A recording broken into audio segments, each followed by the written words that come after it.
Hello everyone.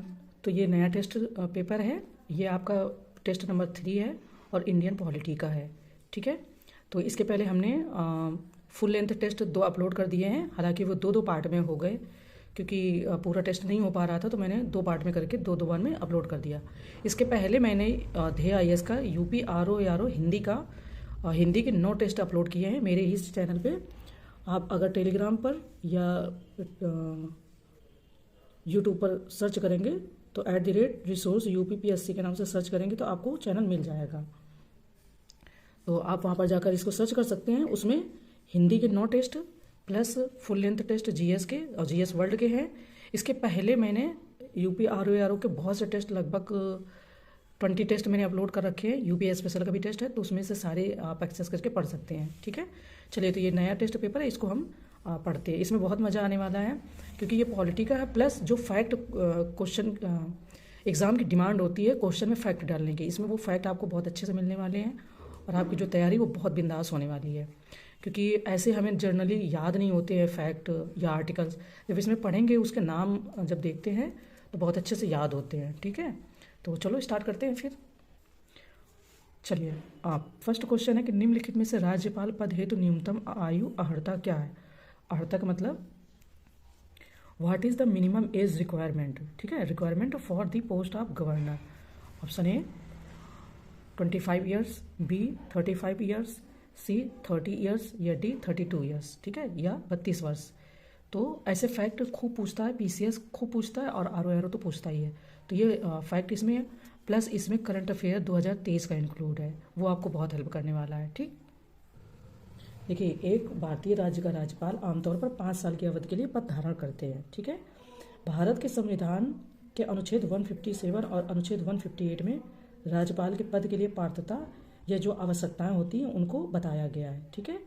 तो यहाँ पर जो कम से कम 35 ईयर या 35 वर्ष की आयु राज्यपाल की होनी चाहिए, ये आपको इन 2 आर्टिकल 157 प्लस 158 में बताया गया है। तो देखिए, ये तो पता ही चल गया कि उम्र कितनी होनी चाहिए, प्लस आपको 2 आर्टिकल भी पता चलेगा 157 और 158, है ना। तो ऐसे कई सारी चीज़ें, और PDF को जब आप पढ़ोगे तो उसमें 4 से 5 क्वेश्चन के फैक्ट आपको अच्छे से पता चल जाएंगे।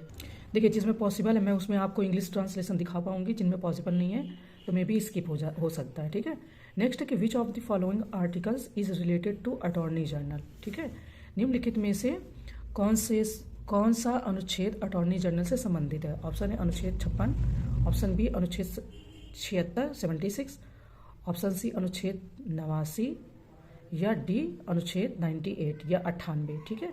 कुछ प्रोनाउंसिएट करने में इंग्लिश वर्ड अच्छे रहते हैं तो इसलिए उससे प्रोनाउंसिएशन हो जाता है।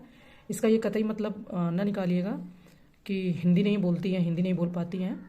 कई बार प्रोनाउंसिएशन में कुछ चीज़ें अटकती हैं, कभी कभी, है ना, हो जाता है। तो देखिए, भारत का महान्यायवादी, जिसे हम अटॉर्नी जनरल के नाम से जानते हैं, भारत सरकार का मुख्य कानूनी सलाहकार होता है। ठीक है। मुख्य कानूनी सलाहकार का मतलब, जब आप देखते होंगे कि जैसे कोई याचिका दाखिल की गई सुप्रीम कोर्ट या हाई कोर्ट में, तो अब सरकारें हैं राज्यों के अंदर, तो सरकारें केस लड़ने तो जाएंगी नहीं, उनके पास इतना टाइम तो है नहीं, है ना। तो उनकी तरफ से एक व्यक्ति को नियुक्त किया जाता है जिसे हम अटॉर्नी जनरल कहते हैं। वो सरकार के सारे जो काम काज होते हैं जुडिशरी से रिलेटेड, है ना। कामकाज तो बहुत होते हैं, पर जो उच्च न्यायालय, सुप्रीम कोर्ट या हाई कोर्ट से रिलेटेड जो होते हैं काम, उनको अटॉर्नी जनरल डील करता है। तो ये उन्हीं का नाम है, उन्हीं को इस तरीके से संबोधित किया जाता है, अटॉर्नी जनरल या फिर महान्यायवादी। जो बताया ही गया कि कानूनी सलाहकार होता है सरकार का। भारतीय उच्चतम न्यायालय में सरकार का प्रमुख वकील होता है और भारत के महान्यायवादी अनुच्छेद 76 की नियुक्ति भारत के राष्ट्रपति द्वारा की जाती है। ठीक है। तो आपको आर्टिकल 76 पता चल गया, प्लस ये भी पता चल गया कि ये काम क्या करते हैं, है ना, इनका क्या रोल होता है, क्या भूमिका होती है। चलिए आगे बढ़ते हैं। नेक्स्ट है कि राज्यपाल की कार्यपालिका शक्ति राज्यपाल में निम्नलिखित में से किस अनुच्छेद के तहत निहित है। ऑप्शन है अनुच्छेद 155, बी अनुच्छेद 157, सी अनुच्छेद 154 या डी अनुच्छेद 151। राज्यपाल, तो भारतीय संविधान का अनुच्छेद 154 राज्य के प्रशासनिक अधिकार को संबोधित करता है ना। इसके बाद में तो संबोधित करता है, इसमें बताया गया है कि राज्यपाल के पास राज्य का कार्यकारी अधिकार होगा और वह इस संविधान के अनुरूप सीधे या उन व्यक्तियों के माध्यम से ऐसे अधिकार का प्रयोग करेगा जो उन्हें रिपोर्ट करते हैं।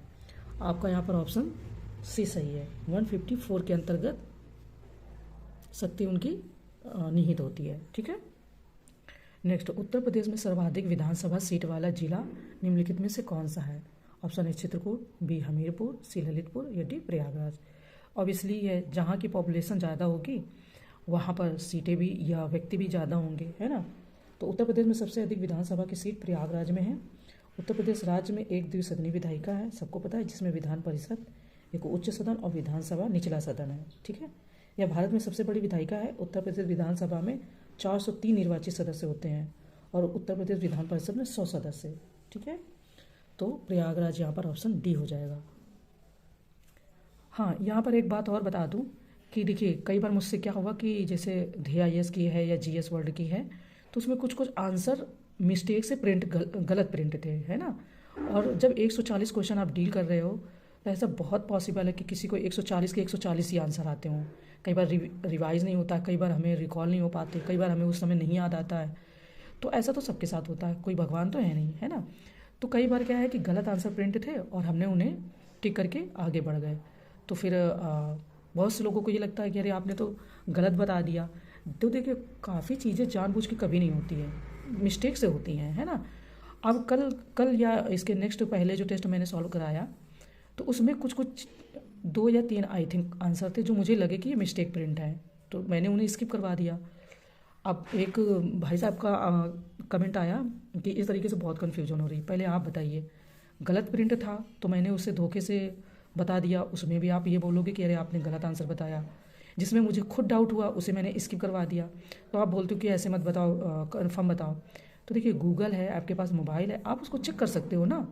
ऐसा तो है नहीं कि जो चीज़ मैं नहीं बताऊंगी वो आपको दुनिया में कहीं मिलेगी नहीं। तो थोड़ा सा इजी बनो, मतलब कि यूज टू बनो। अगर कोई चीज़ मैंने बताया भी है कि ये सही है, अगर आपको फिर भी कन्फ्यूजन हो रही तो एक बार आप गूगल से चेक कर लो। आपने इस तरह से भी चीज़ों को चेक करना सीख लो। ये एग्ज़ाम ऐसा है जिसमें आपको बहुत एक्टिव रहने की ज़रूरत रहती है। तो मैंने इसलिए स्किप करवाया कि मुझे वहाँ पे डाउट था, है ना। मैं तो जानबूझ के कभी चाहती नहीं कि आपको गलत आंसर बताऊँ, बट बहुत सारे लोगों के साथ ऐसा हो जाता है कि बहुत सारे टीचर कई बार फ्लो में कुछ और बता जाते हैं। इवन दृष्टि इतनी अच्छी कोचिंग है, इतनी बड़ी कोचिंग, उसमें भी सर से मिस्टेक से रबी, खरीफ और जायद की फसलों में मिसमैच हो गया था। जो रबी की फसलें थी उनको उन्होंने खरीफ की बता दी और खरीफ की थी उन्होंने रबी की बता दी। तो हर व्यक्ति से कुछ कुछ मिस्टेक हो जाती हैं, कभी फ्लो में, कभी ध्यान नहीं देने पर। तो मैं अगर कोई आंसर आपको बोल रही हूँ कि ये मुझे डाउट लग रहा है, इसको मैं बाद में बताऊँगी, तो अगर मैं उसको डाउटफुल बता रही हूँ तो उसको आप चेक कर लो गूगल से, इतनी कोई बड़ी बात नहीं है। यूज टू बनो और बहुत मतलब फ्रिक्वेंट रहो। और अगर मुझे पता रहेगा तो मैं गलत आंसर नहीं बताऊंगी। हाँ, धोखे से हो सकता है, उसके लिए मैं माफ़ी भी मांगती हूँ और मैं फिर भी मांग लूँगी कि अगर धोखे से कुछ हो जाता है, मैं नहीं जान पाई कि ये आंसर गलत प्रिंट है, मैंने बता दिया, तो उसे फिर मैं बाद में कोशिश करूँगी। हाँ, चलिए आगे बढ़ते हैं। नेक्स्ट है कि उत्तर प्रदेश में जिला पंचायत के सदस्यों का चुनाव प्रत्यक्ष रूप से मतदाताओं द्वारा किया जाता है। नेक्स्ट ऑप्शन है कि उत्तर प्रदेश में ग्राम प्रधान एवं ग्राम पंचायत के सदस्यों का चुनाव अप्रत्यक्ष रूप से ग्राम सभा के मतदाताओं द्वारा किया जाता है। तो ऊपर दिए गए कथन में से कौन सा से सही है? ऑप्शन ए केवल फर्स्ट, बी केवल सेकंड, सी फर्स्ट और सेकंड दोनों, डी ना तो फर्स्ट और ना ही सेकंड। देखिए ये फैक्ट और कॉन्सेप्ट दोनों का क्वेश्चन है, बट इसमें कॉन्सेप्ट क्लियर होना चाहिए। ठीक है। देखिए पहले ये वाला क्वेश्चन आगे हो गया, सॉरी। पहले ये पूछ रहे हैं कि अनुसूचित जनजाति के लिए उत्तर प्रदेश विधानसभा में आरक्षित सीटों की संख्या निम्नलिखित में से कितनी है? Option A 7, option B 8, option C 5 या ऑप्शन डी उपर्युक्त में से कोई नहीं। तो क्योंकि आरक्षण का मुद्दा चल ही रहा है, आपने देखा, तो इम्पोर्टेंट है। तो उत्तर प्रदेश की विधानसभा में अनुसूचित जाति और जनजाति के लिए 86 सीटें आरक्षित है ना। 403 में से 86 सीटें आरक्षित है। इनमें से 84 सीटें SC और 2 सीटें ST के लिए। यानी कि आप जब जनजाति और आप बोलते हो ना कि शेड्यूल ट्राइब्स, शेड्यूल कास्ट, तो 86 उन्होंने जनजाति के लिए और 84 SC के लिए और 2 सीटें ST के लिए आरक्षित की हैं। 2017 के चुनाव में विधानसभा में रिजर्व सीटों की संख्या 86 हो गई थी। सुप्रीम कोर्ट के आदेश पर यूपी में पहली बार 2 सीटें ST के लिए आरक्षित की गई थी। दोनों सीटें सोनभद्र जिले में है। अब देखिए ये भी बहुत फैक्ट है, जो 2 सीटें ST के लिए की गई हैं वो भी सोनभद्र जिले में की गई हैं। ठीक है। तो निम्नलिखित में से कितनी है?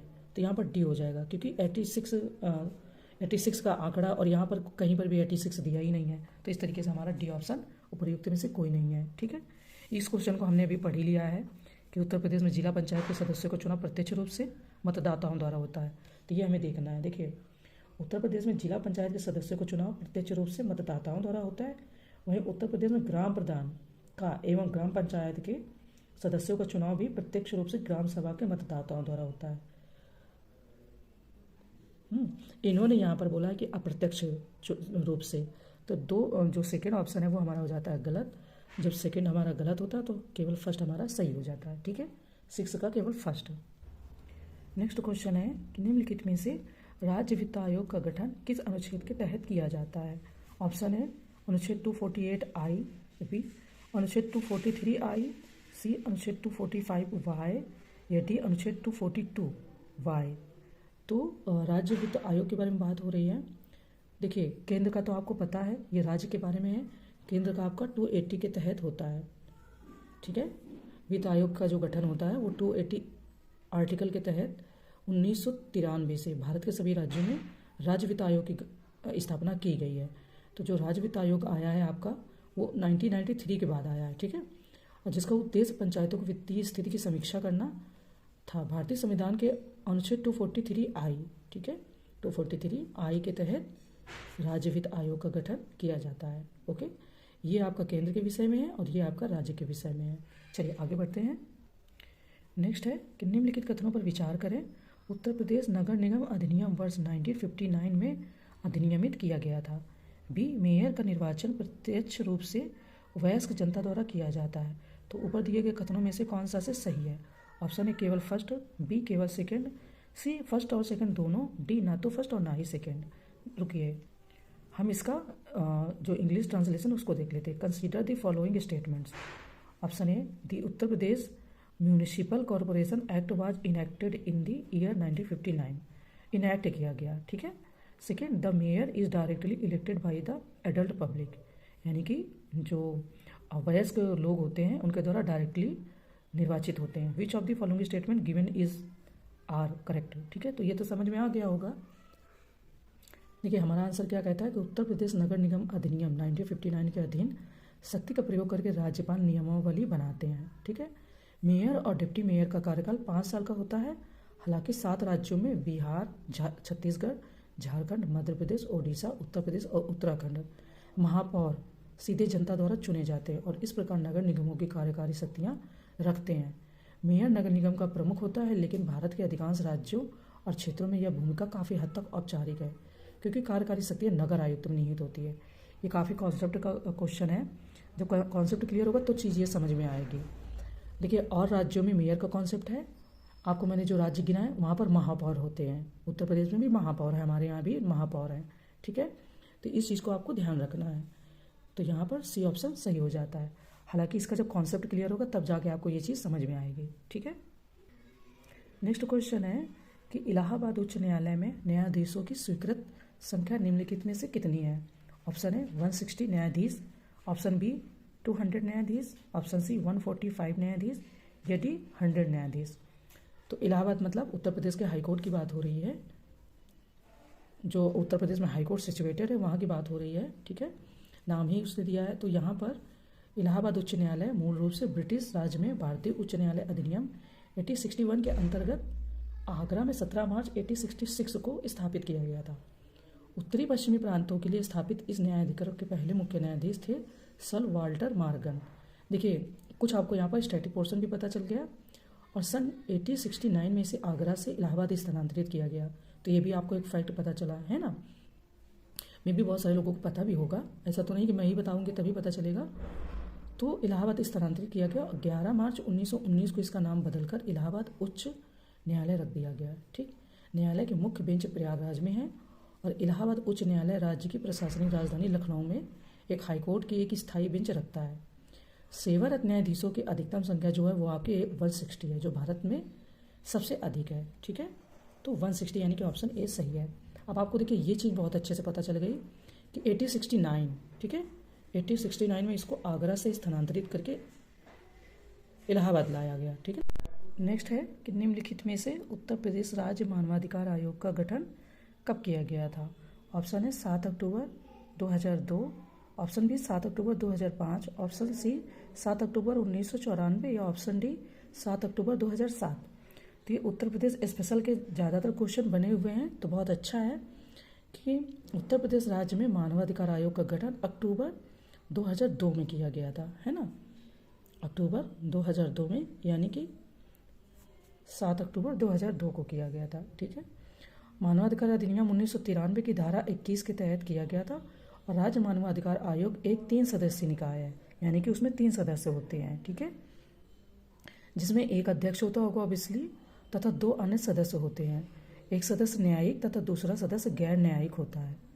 तो आपको ये चीज़ें पता चल गई कि 3 सदस्यीय जो ये आयोग होता है ये 3 सदस्यीय होता है। ठीक है, और चीज़ें आप PDF से पढ़ लेना, वरना वीडियो हमारा 3 घंटे का हो जाएगा। मैं कोशिश करती हूँ कि लगभग 2 घंटे में 2 घंटे कुछ मिनट 2 घंटे ऐसे ही फिनिश्ड हो जाए, है ना, क्योंकि आपको और भी तो सब्जेक्ट पढ़ने हैं, और भी तो टेस्ट सीरीज देनी है। तो चलिए आगे बढ़ते हैं। नेक्स्ट है कि भारत में सार्वजनिक वित्त पर संसदीय नियंत्रण के संबंध में निम्नलिखित कथनों पर विचार करें। ऑप्शन है विनियोग विधेयक पारित होने के बाद ही भारत की संचित निधि से धन की निकासी की जा सकती है। ऑप्शन बी अनुपूरक अनुदान और लेखा अनुदान के द्वारा सार्वजनिक वित्त पर संसदीय नियंत्रण किया जाता है। तो ऊपर दिए गए कथनों में से कौन सा से सही है ये हमें बताना है। भारत में सार्वजनिक वित्त मतलब, रुकिए देखिए, consider the following statement regarding parliamentary control over public finance in India. Money can be withdraw from the consolidated fund of India only after the appropriation bill is passed. ठीक है, तो आप समझ में आया होगा कि पब्लिक फाइनेंस है ना, सार्वजनिक का मतलब हो गया पब्लिक। तो इसके विषय में हम देख लेते हैं। तो देखिए, भारतीय संविधान का अनुच्छेद 112 संसद में वार्षिक वित्तीय विवरण से संबंधित है। संसद बोले तो ये आपका हो गया केंद्र स्तर पर। ठीक है, 112 के तहत। तो भारत में सार्वजनिक वित्त पर संसदीय, तो यहाँ पर भी संसदीय के बारे में बात हो रही है। तो 112 संबंधित है। एक विनियोग विधेयक एक धन विधेयक है जो सरकार को वित्त वर्ष के दौरान अपने खर्चों को पूरा करने के लिए भारत के संचित निधि से धन निकालने की अनुमति देता है। यानी कि एक ये ऐसा विधेयक है जो भारत सरकार को ये आदेश देता है कि वो अपना धन निकाल सकती है या अनुमति देता है उसकी। जैसे हम अपने घर में पैसे लेते हैं तो पापा ने अगर बोला कि हाँ मम्मी से ले लेना तभी हमें पैसे मिलते हैं ना, तो ऐसे समझो कि पापा आपके विनियोग विधेयक हो गए। अगर पापा ने आपको बोला कि धन निकाल सकते हो यानी मिल सकता है आपको, तो वो पास हो गया। ठीक है, संविधान के अनुच्छेद 114 के अनुसार सरकार संसद से अनुमोदन प्राप्त करने के बाद ही इससे धन निकाल सकती है। इस तरह अनुपूरक अनुदान और लेखानुदान के द्वारा भी सार्वजनिक वित्त पर संसदीय नियंत्रण किया जाता है। ठीक है, कॉन्सेप्ट आई होप कि आपको समझ में आया होगा। अगर एक बार में नहीं आता है तो जब मैं PDF भेजूंगी आंसर की, उसमें आप जरूर पढ़िएगा। ठीक है, फिलहाल आपके जो दोनों ऑप्शन है वो सही है, यानी कि सी ऑप्शन आपका सही है। तो अगर आप ऐसे कुछ एग्जाम्पल लेके सोचोगे ना कि अच्छा मुझे घर में कैसे पैसे मिलते हैं, मुझे अगर धन की आवश्यकता है या पैसों की ज़रूरत है तो मुझे कैसे मिलेंगे, है ना। तो घर में 2 बॉडी है ना, एक पापा हो गए एक मम्मी हो गई। ठीक है, तो उस तरीके से समझेंगे थोड़ा सा समझने के लिए, या कोई और एग्जाम्पल ले सकते हो तो समझ में आ जाएगा अच्छे से। चलिए आगे बढ़ते हैं। हाँ, नेक्स्ट है कि निम्नलिखित में से कौन भारत सरकार अधिनियम 1919 की प्रमुख विशेषता है। ऑप्शन है प्रांतों की कार्यकारी सरकार में द्वैध शासन की शुरुआत। इन्होंने बोला है प्रमुख विशेषता बोला 1919 की, है ना। बी मुसलमानों के लिए अलग सांप्रदायिक निर्वाचन क्षेत्रों की शुरुआत। थर्ड केंद्र द्वारा प्रांतों को विधायी अधिकार का हस्तांतरण। नीचे दिए गए कोड का उपयोग करके सही उत्तर चुनें। ऑप्शन है केवल फर्स्ट, बी केवल सेकंड और थर्ड, सी केवल फर्स्ट और थर्ड, या डी फर्स्ट सेकंड और थर्ड। तो 1919 के बारे में बात हो रही है। भारत सरकार अधिनियम 1919 की मुख्य विशेषताओं में प्रांतों से केंद्र के प्रशासन का सीमांकन, ठीक, केंद्र सूची और प्रांतीय सूची का आवंटन, प्रांतीय विषयों में द्वैध शासन प्रणाली की शुरुआत, इंग्लैंड में भारत के लिए उच्चायुक्त के कार्यालय की स्थापना के लिए केंद्र की विधान परिषद में द्विसदनीय वाद आदि विशेषताएं रही है। ठीक है, सांप्रदायिक निर्वाचन क्षेत्र के जनक लॉर्ड मिंटो थे। इनके परिणाम स्वरूप 1909 का भारतीय परिषद अधिनियम पारित हुआ, जिसने अलग मुस्लिम निर्वाचन क्षेत्रों की स्थापना की थी। तो आपको यहाँ पर 12 का सी यानी कि पहला और तीसरा सही है। 1919 में मुसलमानों के लिए अलग निर्वाचन क्षेत्रों की जो विशेषता वो इसमें नहीं है, वो 1909 के अधिनियम में है। ठीक है, तो इस तरीके से हमारा दूसरा अधिनियम हो गया गलत, पहला और तीसरा सही है। ठीक है, नेक्स्ट है कि भारतीय संविधान में केंद्र और राज्यों के बीच सत्तियों का वितरण इसमें दी गई किस अधिनियम पर आधारित है। वैसे भाषा होता है कि इसमें दिए गए किस अधिनियम पर आधारित है, अधिनियम पर आधारित है तो ज़्यादा अच्छा होता है ना, थोड़ा सा भाषा यहाँ पर अलग लग रही है। चलिए ऑप्शन है भारतीय स्वतंत्रता अधिनियम 1947, बी मोन्टागू, वैसे ये थोड़ा सा गलत प्रिंट है, चेम्सफोर्ड अधिनियम 1919, ऑप्शन सी भारत सरकार अधिनियम 1935 या डी मार्ले मिंटो सुधार 1909। तो केंद्र और राज्यों के बीच सत्तियों का वितरण है ना, तो ये आपका जो है भारत सरकार अधिनियम 1935। ठीक है, संघ और राज्यों के बीच विधायी शक्तियों का वितरण भारत सरकार अधिनियम 1935 के अंतर्गत आता है। ठीक है, जिसका पालन भारत के संविधान में भी किया गया था। तो आपका सी ऑप्शन यहाँ पर सही हो जाता है और इम्पॉर्टेंट भी है, ध्यान रखना चाहिए, है ना। नेक्स्ट क्वेश्चन है कि भारत की संसद में स्थगन प्रस्ताव का निम्नलिखित में से क्या उद्देश्य होता है। ऑप्शन ए अत्यावश्यक सार्वजनिक महत्व के किसी निश्चित मामले पर चर्चा की अनुमति देना, बी ताकि विपक्षी सदस्य मंत्रियों से जानकारी एकत्र कर सके, दूसरा है कि अनुदान की मांग में विशिष्ट राशि की कमी की अनुमति देना, एंड फोर्थ है डी नंबर कि कुछ सदस्यों के अनुचित या हिंसक व्यवहार को रोकने के लिए कार्यवाही को स्थगित करना। तो भारत की संसद में स्थगन प्रस्ताव के बारे में अगर आपने सुना होगा, जब संसद के बारे में पढ़ाया गया होगा तो ये उसी के बारे में क्वेश्चन है। ठीक है, देखिए इसमें क्या है कि भारत की संसद में स्थगन प्रस्ताव का उद्देश्य तत्काल सार्वजनिक महत्व के एक निश्चित मामले पर चर्चा की अनुमति देना है। ठीक है, हालांकि यहाँ यह महत्वपूर्ण है कि सदन के किसी सदस्य द्वारा जो भी मामला उठाया जा रहा है वह इतना गंभीर होना चाहिए कि उसका समूचे देश पर और देश की सुरक्षा पर कुप्रभाव पड़ता हो तथा सभा के लिए अपने सामान्य कार्य को रोक कर उस विषय पर तत्काल विचार करना आवश्यक है। ऐसा अगर मामला है तो फिर वो स्थगन प्रस्ताव में मतलब उसका यही महत्व होता है। ठीक है, तो ऑप्शन ए आपका सही हो जाएगा, यानी कि अत्यावश्यक सार्वजनिक महत्व के किसी निश्चित मामले पर चर्चा की अनुमति देना। ठीक है, चलिए आगे बढ़ते हैं। नेक्स्ट है कि भारत के संविधान में निहित राज्य के नीति निर्देशक सिद्धांतों के तहत निम्नलिखित प्रावधानों पर विचार करें।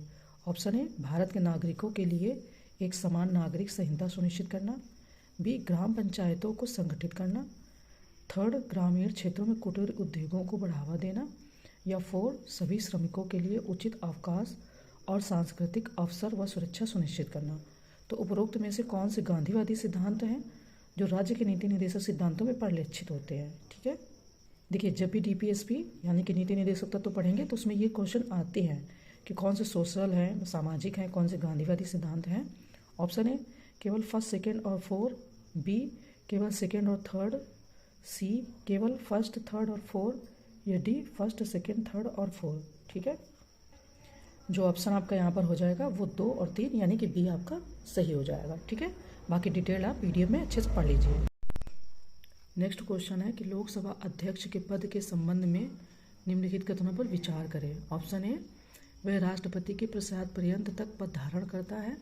ऑप्शन बी उसे अपने चुनाव के समय सदन का सदस्य होने की आवश्यकता नहीं होती, लेकिन चुनाव की तारीख से 6 महीने के भीतर सदन का सदस्य बनना अनिवार्य होगा।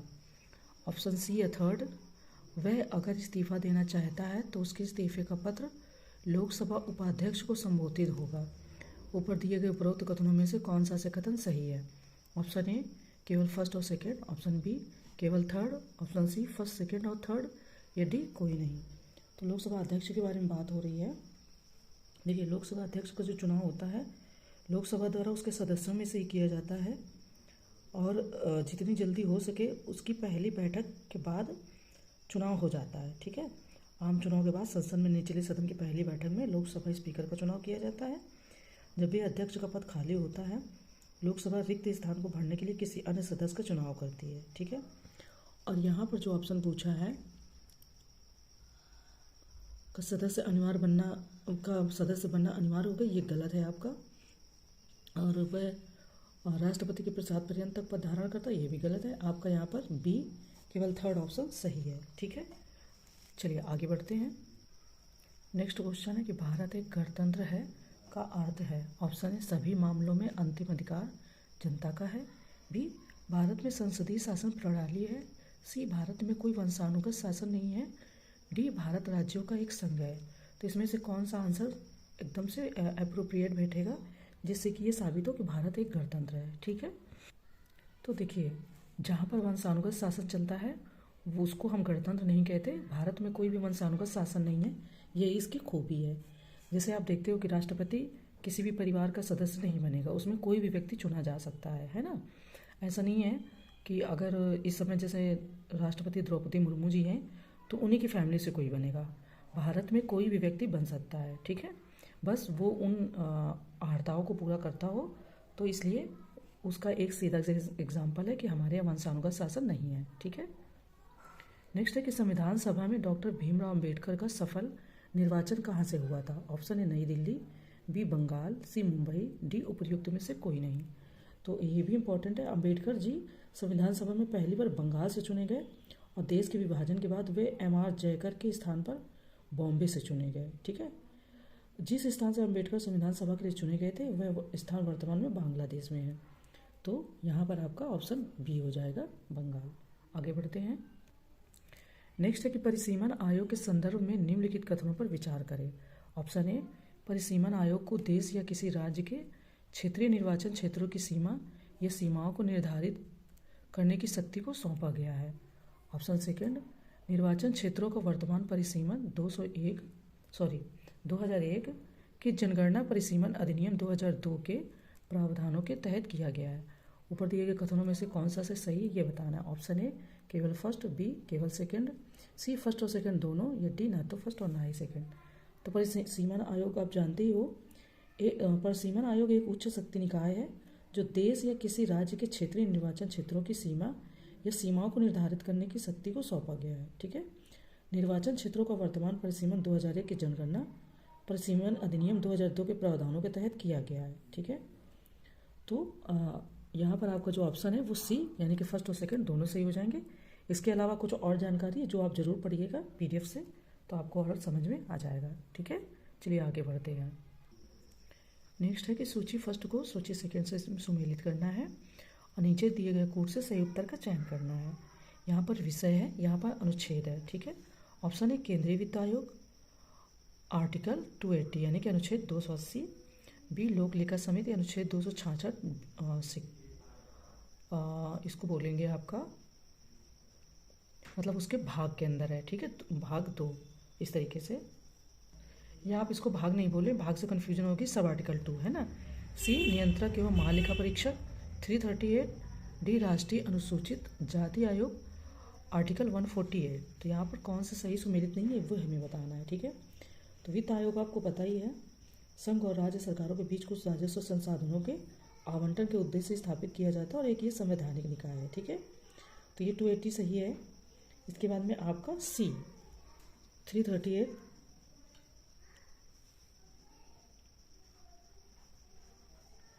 और आपका जितने भी है, हाँ, लोक लेखा समिति, ये भी। तो यहाँ पर हमें कोड की सहायता से इनका सही उत्तर चयन करना है, सही उत्तर का चयन करना है।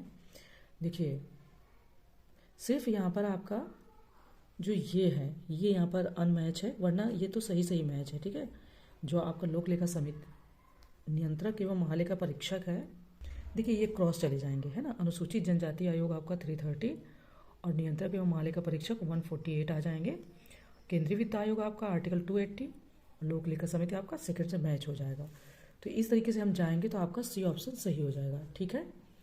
तो आपका यहाँ पर सी आंसर आ जाएगा A1, B2, C4, D3, ठीक है।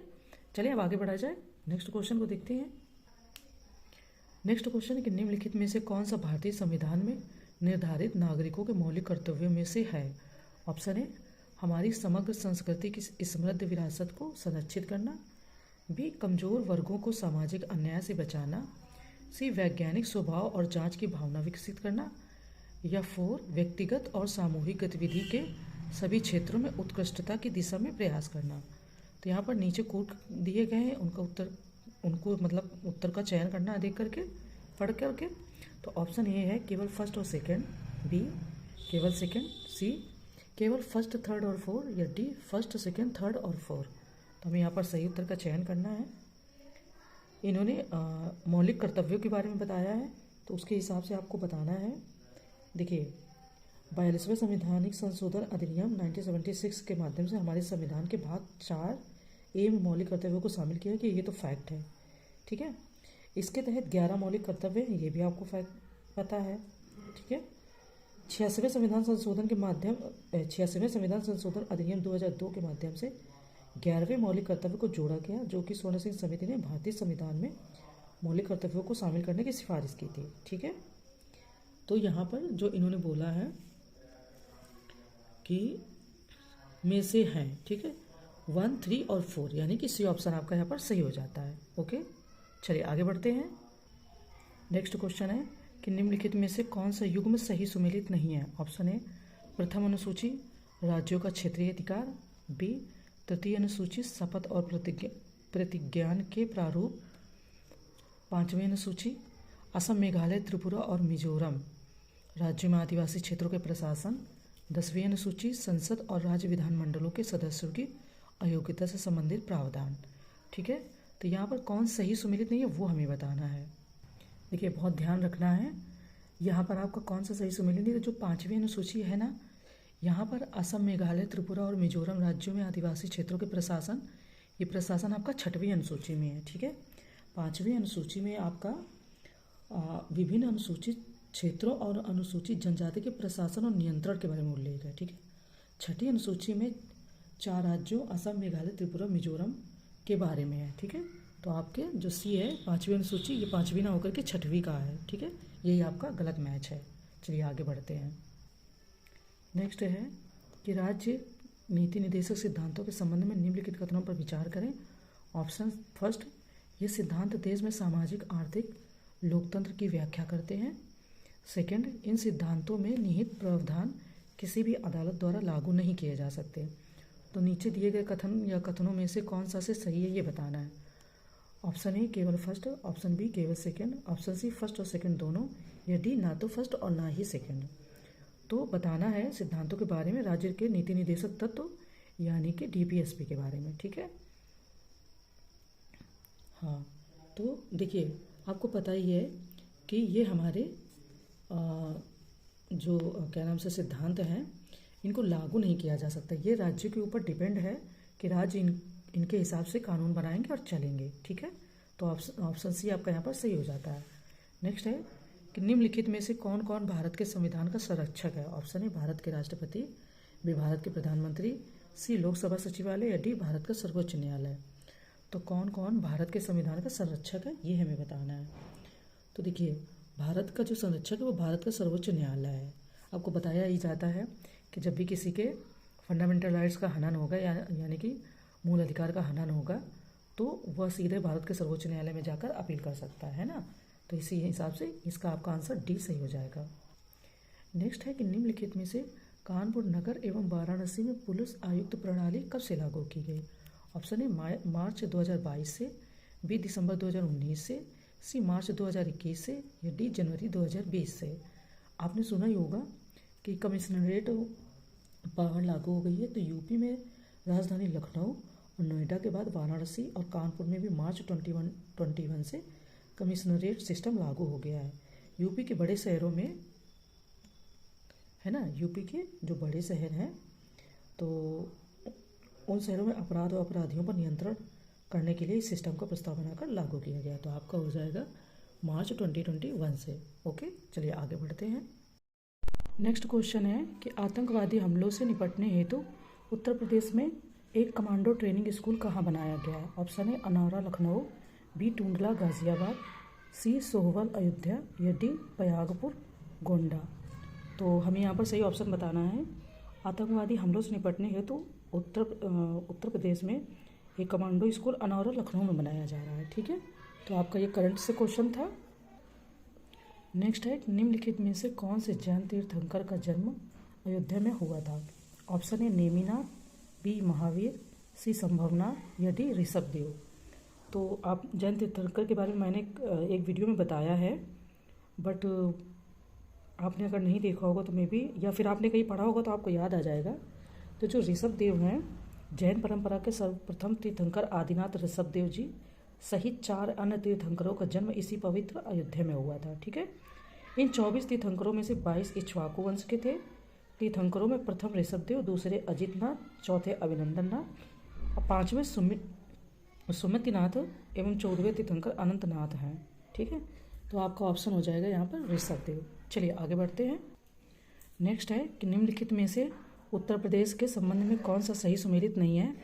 ऑप्शन है राजकीय पुष्प पलाश, बी राजकीय पक्षी क्रॉच, सी राजकीय पशु बारहसिंगा या डी राजकीय वृक्ष पीपल। तो इसमें से कौन सा सही सुमेलित नहीं है वो हमें बताना है। ठीक है, देखिए जो यहाँ पर राजकीय पुष्प पलाश ठीक है, और आपका पलाश या ढाक या टेसो 3 नाम से जानते हैं। राजकीय वृक्ष जो है वो पीपल नहीं है, बल्कि इसकी जगह पर अशोक है। ठीक है, तो यही चीज़ यहाँ पर गलत मिस्टेक है, क्योंकि ये उत्तर प्रदेश के बारे में तो इतना तो हमें पता ही होना चाहिए, है ना। अशोक का पेड़ हो जाएगा, यानी कि डी ऑप्शन हमारा यहाँ पर सही हो जाएगा। जो सही सुमेलित नहीं है वो डी ऑप्शन हो जाएगा। ठीक है, चलिए नेक्स्ट क्वेश्चन देख लेते हैं। नेक्स्ट क्वेश्चन है कि निम्नलिखित में से कौन सही सुमेलित नहीं है? ऑप्शन है उत्तर प्रदेश की सीमा को स्पर्श करने वाला एकमात्र देश नेपाल, बी उत्तर प्रदेश से लगा सबसे छोटी सीमा वाला राज्य हिमाचल प्रदेश, सी मध्य प्रदेश राज्य से 3 तरफ से घिरा जिला ललितपुर या डी उत्तर प्रदेश से लगा सबसे लंबी सीमा वाला राज्य झारखंड। तो यहाँ पर क्या पूछा कि सही सुमेलित नहीं है। आपको पहली बात तो अगर सही सुमेलित नहीं है तो उसी बात को पहले याद रखना है। ठीक है, तो यहाँ पर कौन सा सही सुमेलित नहीं है? तो देखिए उत्तर प्रदेश की सबसे लंबी सीमा मध्य प्रदेश से और सबसे कम सीमा हिमाचल प्रदेश से लगती है, ये तो पता है। उत्तर प्रदेश की सीमा को स्पर्श करने वाले राज्य निम्न हैं, जैसे हिमाचल प्रदेश, हरियाणा, राजस्थान, मध्य प्रदेश, छत्तीसगढ़, झारखंड, बिहार एवं उत्तराखंड। इसके साथ ही उत्तर प्रदेश की सीमा को स्पर्श करने वाले एकमात्र केंद्र शासित प्रदेश दिल्ली है। ठीक है, इसकी सीमा प्रदेश के गाजियाबाद एवं गौतम बुद्ध नगर से लगी हैं। वहीं सर्वाधिक प्रदेशों को स्पर्श करने वाला उत्तर प्रदेश का एकमात्र जिला सोनभद्र है। ठीक है, तो यहाँ पर जो आंसर हो जाएगा इनकरेक्ट वो आपका डी है, झारखंड नहीं होगा, सोनभद्र हो जाएगा। ठीक है, चलिए आगे बढ़ते हैं। नेक्स्ट है कि निम्नलिखित में से उत्तर प्रदेश राज्य की कुल जनसंख्या में अनुसूचित जनजाति का प्रतिशत कितना है? ऑप्शन है 0.6%, बी 20.7%, सी 4.7% या डी 6.0%। तो अनुसूचित जनजाति का प्रतिशत पूछा है, यानी कि 2011 के अनुसार उत्तर प्रदेश में कुल जनजातियों की संख्या क्या केवल 0.6% है। ठीक है, तो ऑप्शन आपका ए यहाँ पर सही हो जाता है। चलिए आगे बढ़ते हैं। नेक्स्ट है कि जनगणना 2011 के तहत उत्तर प्रदेश से संबंधित निम्नलिखित में से कौन सही सुमेलित नहीं है? देखिए यहाँ पर भी सही सुमेलित नहीं पूछा है। न्यूनतम नगरीय जनसंख्या का प्रतिशत वाला जिला श्रावस्ती, न्यूनतम जनसंख्या वाला जिला महोबा, न्यूनतम जनघनत्व वाला जिला ललितपुर, सर्वाधिक लिंगानुपात वाला जिला गौतम बुद्ध नगर।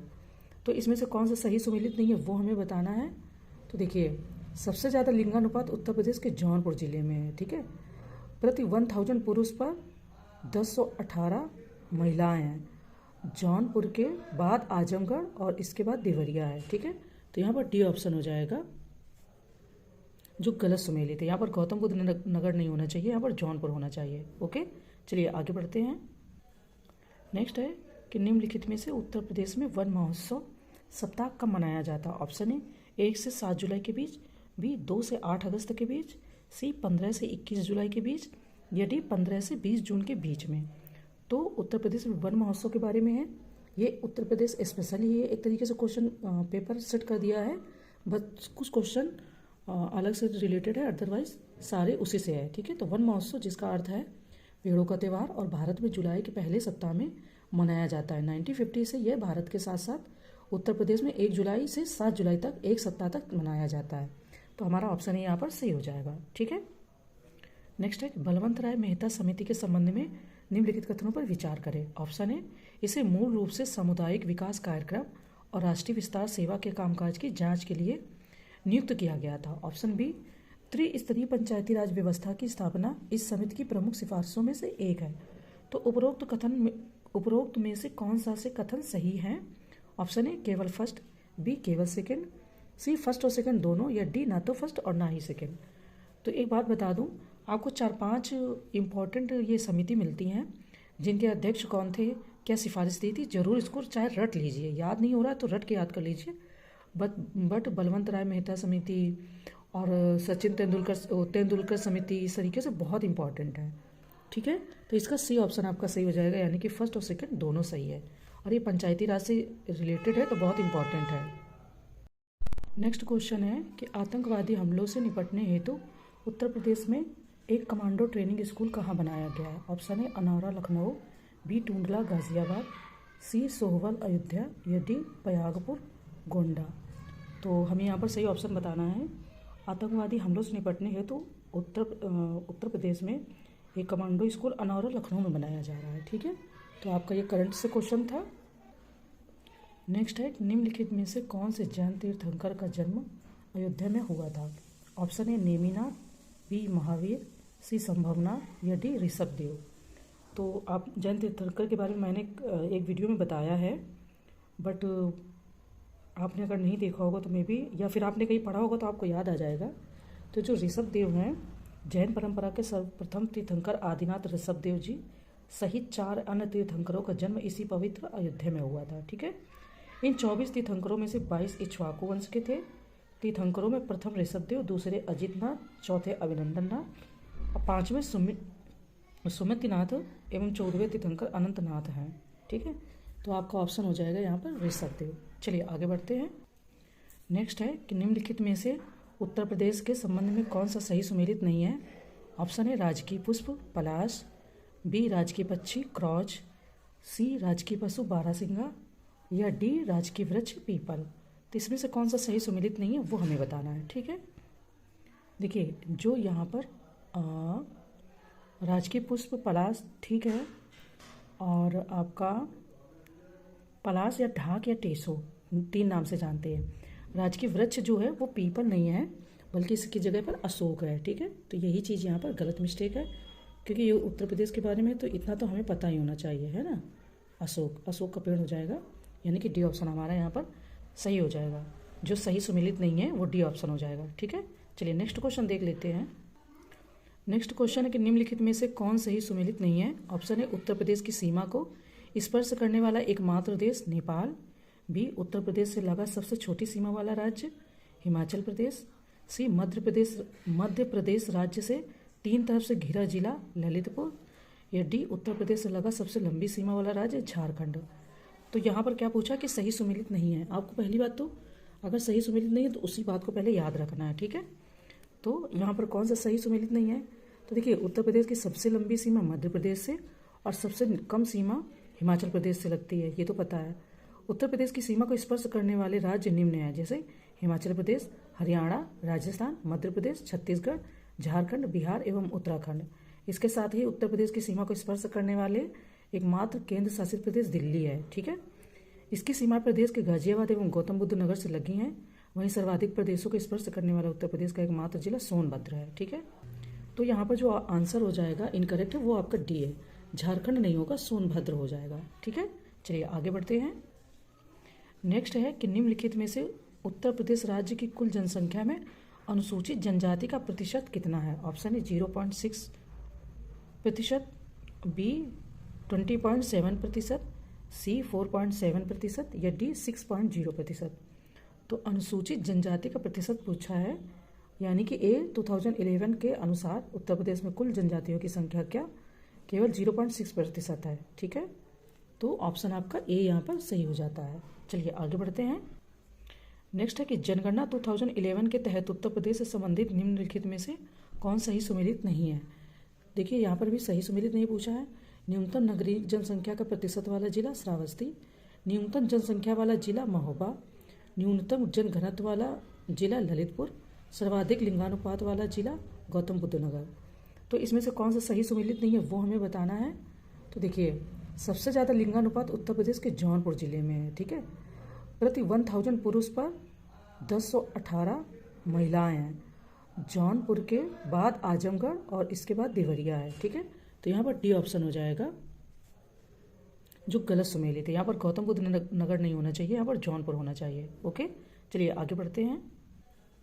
नेक्स्ट है कि निम्नलिखित में से उत्तर प्रदेश में वन महोत्सव सप्ताह कब मनाया जाता है? ऑप्शन ए 1 से 7 जुलाई के बीच, बी 2 से 8 अगस्त के बीच, सी 15 से 21 जुलाई के बीच, या डी 15 से 20 जून के बीच में।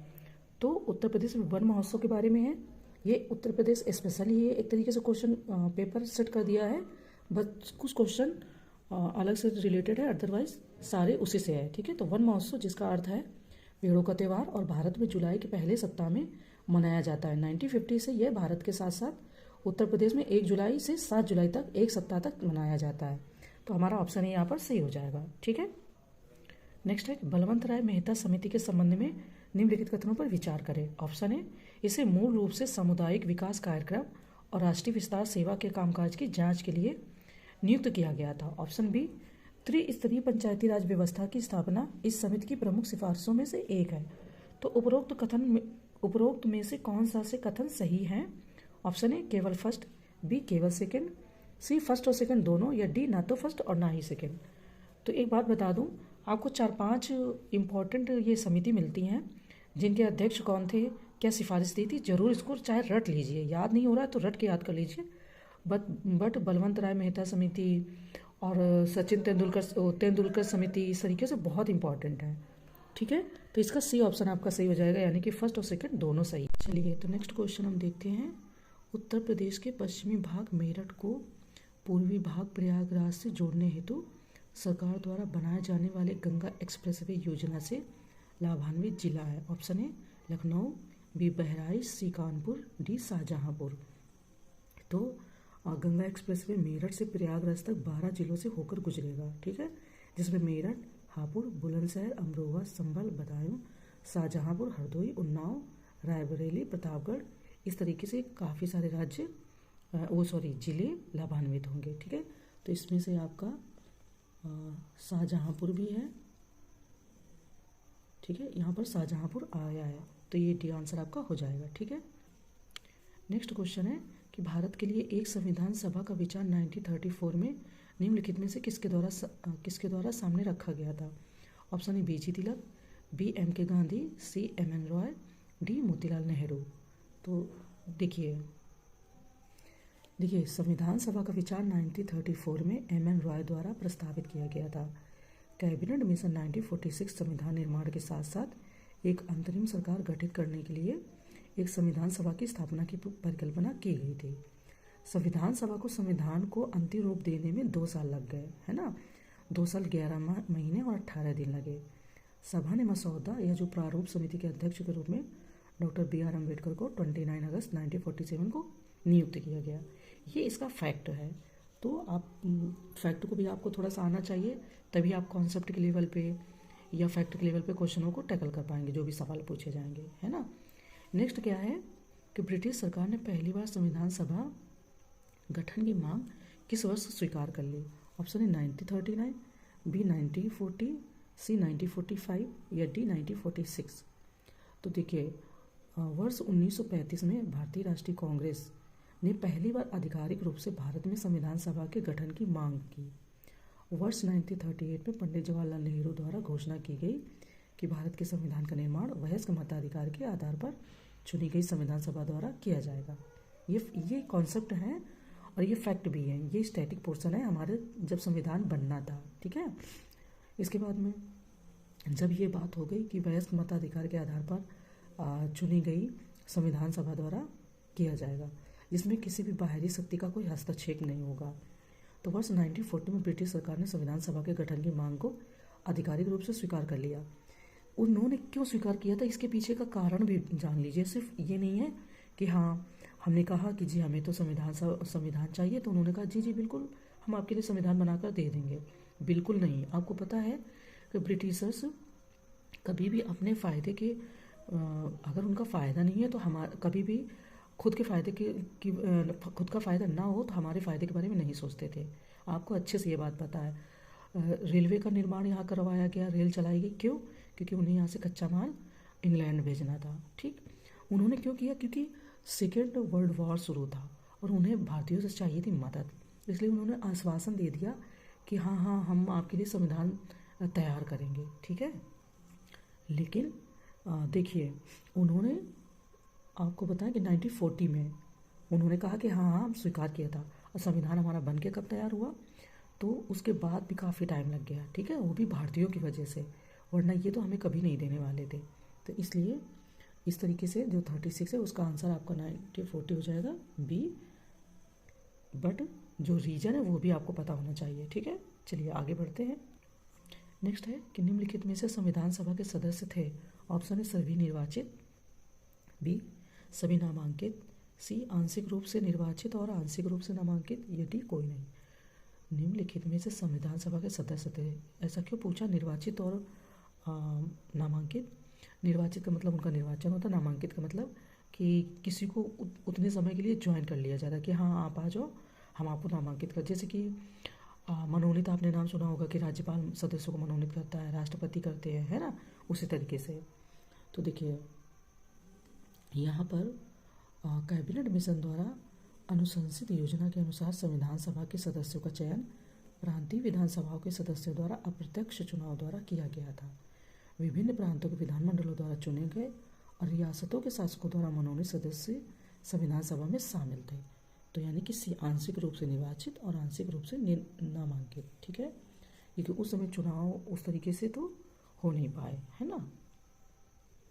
नेक्स्ट है ऑप्शन, सूची फर्स्ट को सेकेंड से सुमेलित कीजिए और नीचे दिए गए कोड से सही उत्तर का चयन करना है।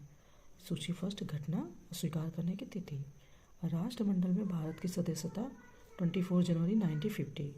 बी राष्ट्रीय ध्वज 24 जनवरी 1950 या 24 जनवरी 1950। सी राष्ट्रगान 22 जुलाई 1947। डी राष्ट्रीय गीत 1949। तो यहाँ पर कोड दिया गया है, हमें सही आंसर बताने। ठीक है, देखिए यहाँ पर बहुत अच्छा पॉइंट है, राष्ट्रीय गीत और राष्ट्रगान आपका दोनों चीज़ें।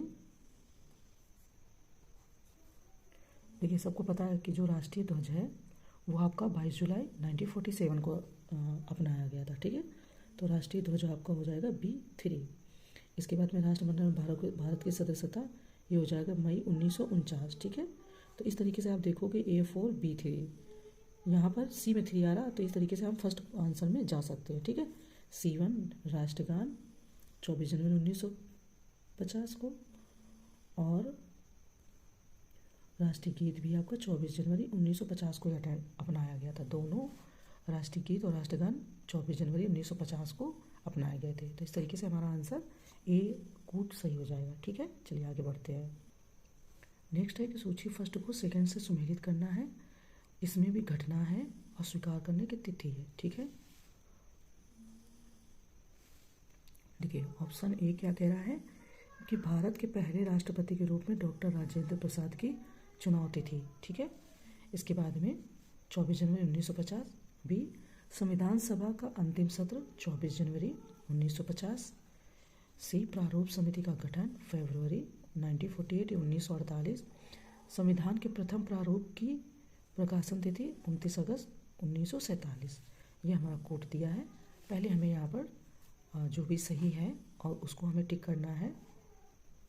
देखिए जो आपका भारत के पहले राष्ट्रपति के रूप में डॉक्टर राजेंद्र प्रसाद को, तो ये आपका सही मैच है। 24 जनवरी 1950 को देश के पहले राष्ट्रपति बने थे। ठीक है, भारत के संविधान को संविधान सभा द्वारा 26 नवंबर 1949 को अपनाया गया था, ये भी सबको पता है, और ये 26 जनवरी 1950 को लागू हुआ था, है ना। हाँ, जो अंतिम सत्र ये आया है संविधान सभा का अंतिम सत्र, तो 24 जनवरी 1950 को, यानी कि पहला भी सही मैच है और दूसरा भी सही मैच है। ठीक है, तो पहला और दूसरा इसमें भी आ रहा है, पहला और दूसरा इसमें भी आ रहा है। ठीक है, अब हमें और देखना है। रही बात आपकी प्रारूप समिति की, ठीक है ना, प्रारूप समिति का गठन। तो प्रारूप समिति का जो गठन होता है वो आपका होता है 29 अगस्त 1947 को। ठीक है, इसके बाद में ये संविधान के प्रथम प्रारूप की प्रकाशन तिथि ये फरवरी 1948 के। इस तरीके से हमारा सी ऑप्शन सही हो जाता है। चलिए हम आगे बढ़ते हैं। देखिए ये समितियाँ दी हैं और उसके ये नेतृत्वकर्ता दिए गए हैं। ऑप्शन ये नेक्स्ट क्वेश्चन है हमारा, क्वेश्चन नंबर 40। ऑप्शन ए संघ शक्तियाँ संवैधानिक और राज्य समिति, डॉक्टर राजेंद्र प्रसाद। बी प्रांतीय संविधान समिति, डॉक्टर बी आर अम्बेडकर। सी प्रारूप समिति, सरदार पटेल। डी प्रक्रिया एवं संचालन समिति के नियम, जवाहरलाल नेहरू। ठीक है, तो ये हमारा नीचे कोड दिया गया है और हमें सही आंसर का चयन करना है यहाँ पर। देखिए हर किसी को पता है कि प्रारूप समिति के जो सदस्य थे, वो अध्यक्ष थे, वो doctor B are Ambedkar ji थे, है ना। तो सी को 2 से हमने मैच कर दिया। ओके, और संघ शक्तियाँ और संवैधानिक और राज्य समिति, फर्स्ट का हो जाएगा 4। ठीक है, इसके बाद में ये बची आपकी प्रांतीय संविधान समिति, है ना। तो ये आपका हो जाएगा सरदार वल्लभ भाई पटेल। ठीक है, प्रक्रिया एवं संचालन समिति। तो इस तरीके से हमारा ऑप्शन सी सही हो जाएगा। ठीक है, देख लीजिए अच्छे से, फिर इसके बाद में आप खुद पीडीएफ में पढ़ लीजिएगा। चलिए आगे चलते हैं। नेक्स्ट है कि यह कथन किसने दिया था कि संविधान सभा अनिवार्य रूप से एक दलीय देश में एक दलीय निकाय थी। Option A Naziruddin Ahmed, B Granville Austin, C lord viscount Simon, या डी मिस्टर चर्चिल। तो देखिए भारतीय संविधान की कई लोगों ने आलोचना की है। वैसे भी कोई भी चीज़ हो उसकी आलोचना और प्रशंसा दोनों होती है, और अगर आलोचना हो रही है तो इसमें बुरा मानने वाली बात नहीं है, वो भी कहीं ना कहीं हमारे प्रोग्रेस में, पॉजिटिव में हेल्प होती है ना, तो वो भी ठीक ही है। तो ये बात कही थी गैनविले ऑस्टिन ने। ठीक है, चलिए आगे बढ़ते हैं। नेक्स्ट है कि भारतीय संविधान की प्रस्तावना किस देश से ली गई है। ऑप्शन ए अमेरिकी संविधान, बी कनाडा का संविधान, सी ब्रिटिश संविधान, या डी आयरिश संविधान। भारतीय संविधान की प्रस्तावना, तो ऐसे क्वेश्चन खूब बनेंगे, बहुत अच्छे से याद रखना। तो भारतीय संविधान में प्रस्तावना का विचार अमेरिका के संविधान से लिया गया है, वहीं प्रस्तावना की भाषा को ऑस्ट्रेलिया के संविधान से। ठीक है, तो दोनों चीज़ों को याद रखना। जो प्रस्तावना है उसको तो हमने अमेरिका के संविधान से देख के समझ के, बट जो भाषा है वो ऑस्ट्रेलिया के संविधान से। ठीक है, नेक्स्ट है 42वें संवैधानिक संशोधन अधिनियम 1976 द्वारा प्रस्तावना में निम्नलिखित में से कौन सा शब्द नहीं जोड़ा गया था। ऑप्शन है समाजवादी, बी धर्मनिरपेक्ष, सी अखंडता, डी प्रभुत्व संपन्न। ठीक है, तो ये भी खूब आता है। तो 42वें संविधान के बाद प्रस्तावना में 3 नए शब्द जोड़े गए, समाजवादी, पंथनिरपेक्ष और अखंडता जोड़े गए थे। ठीक है, जो 1976 का संविधान संशोधन होता है तो वो बहुत महत्वपूर्ण भी है। भारत के संविधान की प्रस्तावना एक संक्षिप्त प्रस्तावक परिचयात्मक वक्तव्य है जो दस्तावेज के मार्गदर्शक उद्देश्य और सिद्धांतों को निर्दिष्ट करता है। ये तो हर कोई जानता है, बट इसमें जो प्रभुत्व संपन्न है ये नहीं जोड़ा गया था। ठीक है, चलिए आगे बढ़ते हैं। नेक्स्ट है कि निम्नलिखित में से प्रस्तावना में कितने प्रकार की समानता का उल्लेख है। Option A 2, option B 3, option C 4, option D 5। ठीक है, तो ये फैक्ट के क्वेश्चन है, ये भी याद रखने हैं। तो देखिए प्रस्तावना भारतीय संविधान का एक परिचयात्मक है और यह भारत के सभी नागरिकों को न्याय, स्वतंत्रता, समानता सुनिश्चित करता है लोगों के बीच। तो आपको पता चल गया 3 प्रस्तावना जो है आपकी, है ना। तो ये चीज़ ध्यान रखना है, समानता यहाँ पर है, न्याय नहीं है। न्याय अलग रहेगा, समानता अलग रहेगी। तो यहाँ पर न्याय 2 प्रकार का। ठीक है, चलिए नेक्स्ट है कि लोकतांत्रिक शब्द का प्रयोग प्रस्तावना में किया गया है। निम्नलिखित में से लोकतांत्रिक की व्यापक समझ का अर्थ क्या है। ऑप्शन ए केवल राजनीतिक लोकतंत्र, बी केवल सामाजिक लोकतंत्र, सी केवल आर्थिक लोकतंत्र, या डी उपर्युक्त सभी। ठीक है, तो लोकतांत्रिक शब्द का प्रयोग किया गया है। तो संविधान की प्रस्तावना में लोकतांत्रिक शब्द का इस्तेमाल वृहद रूप से किया गया है। ठीक है, तो इसको उपर्युक्त सभी हो जाएंगे, यानी कि वृहद रूप में किया गया है तो सभी हो जाएंगे। इसके बाद क्यों ऐसा हो जाएगा, तो आप पीडीएफ को अच्छे से पढ़िएगा और चीज़ें आपको अच्छे से पता चल जाएंगी। ठीक है, नेक्स्ट है कि भारतीय संविधान का कौन सा अनुच्छेद समान काम के लिए समान वेतन प्रदान करता है और पुरुषों और महिलाओं को समान अधिकार सुरक्षित करता है। ऑप्शन ए अनुच्छेद 38, बी अनुच्छेद 39, सी अनुच्छेद 325, या डी अनुच्छेद 326। तो समान महिलाओं को समान अधिकार कि जो प्रदान करता है वो हमारा आर्टिकल या अनुच्छेद कौन सा है ना। तो देखिए अनुच्छेद 39 राज्य के नीति निर्देशक तत्वों से संबंधित है और इस अनुच्छेद के अनुसार राज्य सभी नागरिकों को जीविका के पर्याप्त साधन प्राप्त करने का अधिकार सुरक्षित करता है।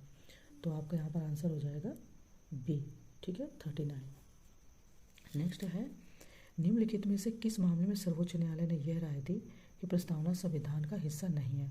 ऑप्शन है Berubari union case 1960, B Kesavananda Bharati case 1973, C Maneka Gandhi मामला या केस 1976 और डी मिनर्वा मिल मामला 1980, है ना।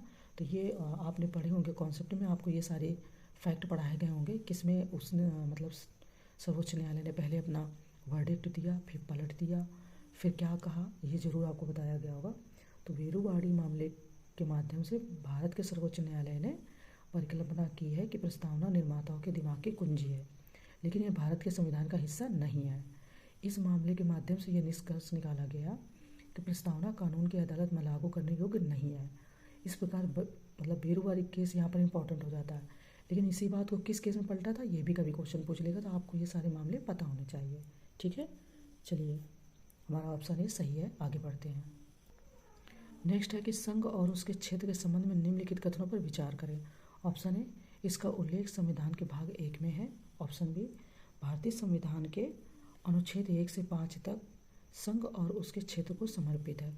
ऊपर दिए गए कथनों में से कौन सा से कथन सही है। ऑप्शन ए केवल 1, बी केवल 2, सी 1 और 2 दोनों, डी ना तो 1 ना ही 2। संघ और उसके क्षेत्र के संबंध में निम्नलिखित पर विचार करना है, ठीक है। देखिए यहाँ पर ऑप्शन 1 सही है, क्यों?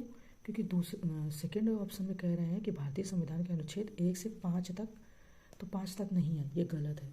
1 से यहाँ पर जो ये 5 है वहाँ पर 1 से 4 तक है, ठीक है। 5 जो हमारा आता है वो नागरिकता से संबंधित आ जाता है ना। तो यहाँ पर केवल फर्स्ट सही है। आगे बढ़ते हैं। नेक्स्ट है, भारतीय संविधान के अनुच्छेद 1 में निम्नलिखित में से किसका उल्लेख नहीं है। ऑप्शन है राज्य क्षेत्र, बी केंद्र शासित प्रदेश, सी वे क्षेत्र जो भारत द्वारा किसी भी समय अधिग्रहित किए जा सकते हैं, या डी नए राज्यों का प्रवेश या स्थापना। तो काफ़ी फैक्चुअल चीज़ें हैं, अगर आपने अच्छे से कॉन्सेप्ट को पढ़ा होगा तो फैक्ट को बता पाएंगे, अदरवाइज नहीं है, ठीक है। देखिए संविधान में अनुच्छेद 1 में कहा गया कि इंडिया यानी भारत राज्यों का एक संघ होगा, भारत का क्षेत्र इसमें शामिल होगा। वो निम्न है राज्यों के क्षेत्र, केंद्र शासित प्रदेश और भविष्य में प्राप्त किए जा सकने वाले क्षेत्र। ऐसा इसलिए है क्योंकि हमारा जो संविधान केंद्र के साथ साथ राज्यों को भी शक्ति प्रदान करता है, ठीक है। फिर भी अधिक शक्ति केंद्र के पास है। आज़ादी के बाद भारत जैसा कि अब है रियासतों के निर्णय से बना था, तो इस तरीके से राज्यों का प्रवेश या स्थापना को उपबंध करता है, ठीक है। अनुच्छेद 2 नए राज्यों का प्रवेश या स्थापना को उपबंध करता है ना। इन्होंने यहाँ पर 1 के बारे में पूछा, तो इसलिए आपका डी जो आंसर होता है वो हमारा डी आंसर हो जाएगा। अब हम चलते हैं नेक्स्ट क्वेश्चन की ओर।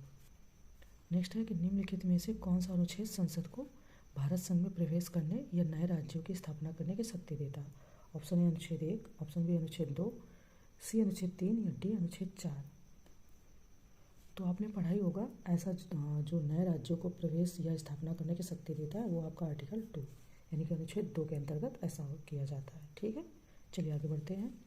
निम्नलिखित में से कौन सा अनुच्छेद यह अधिकार देता है कि अनुच्छेद 2 और 3 के तहत बनाए गए कानून को संवैधानिक संशोधन नहीं माना जाएगा और ऐसा करने के लिए साधारण बहुमत की आवश्यकता होती है। ऑप्शन है अनुच्छेद 1, ऑप्शन बी अनुच्छेद 2, ऑप्शन सी अनुच्छेद 3 या ऑप्शन डी अनुच्छेद 4। देखिए पहले इसको अच्छे से पढ़िए। निम्नलिखित में से कौन सा अनुच्छेद यह अधिकार देता है कि अनुच्छेद 2 और 3 के तहत बनाए गए कानून को संवैधानिक संशोधन नहीं माना जाएगा, है ना। जो साधारण संशोधन होता है संविधान में, आप जानते हैं कि भारतीय संविधान में साधारण संशोधन का कोई प्रावधान नहीं है ना। देखिए भारतीय संविधान के अनुच्छेद 2 में हाँ ये पूछा इन्होंने, इनके तहत कानून को संवैधानिक संशोधन नहीं माना जाएगा, ठीक है। तो देखिए यह अनुच्छेद 4 निर्दिष्ट करता है कि अनुच्छेद 2 और 3 में प्रदान किए गए कानून नए राज्यों के प्रवेश, स्थापना और स्थापित राज्यों के नाम, क्षेत्रों और सीमाओं आदि के परिवर्तन को अनुच्छेद 368 के तहत संविधान के संशोधन के रूप में नहीं माना जाता है, ठीक है। इसका अर्थ है कि इन्हें किसी विशेष प्रक्रिया का सहारा लिए बिना साधारण बहुमत से पारित किया जा सकता है। ऐसा आपका अनुच्छेद 4 के निर्दिष्ट करता है, अनुच्छेद 368 के तहत, ठीक है ना। 368 से ही हमारा संविधान संशोधन होता है ना। जो साधारण संविधान संशोधन होता है साधारण बहुमत से, उसको लीगल मतलब उसे मतलब कि संविधान संशोधन नहीं माना जाता है, ऐसा आपने पढ़ा भी होगा, है ना। तो चलिए यहाँ पर हमारा आंसर होता है डी, आर्टिकल 4। चलिए हम इसको अभी इतना ही रखते हैं, फिर इसको हम आगे कंटिन्यू करेंगे, ठीक है।